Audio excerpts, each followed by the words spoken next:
Hi everyone, welcome back to another video from Crazy Gamer. Today in this video I'm going to show you how to avoid or disable private chat in Delta Force. If you want to avoid unwanted private messages while gaming, then this tutorial will show you how. First of all, launch the Delta Force game on your device and log in with your account if required. After you're inside the main home page, go to the top right corner and tap on the settings icon. Now go ahead and tap on Privacy Compliance at the bottom left, and then under Privacy Settings, tap on Off right under Allow Private Chat.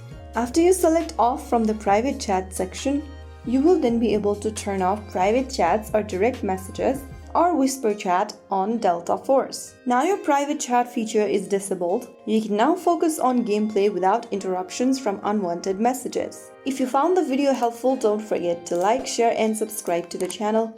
I will be back again in the next video. Thank you for watching.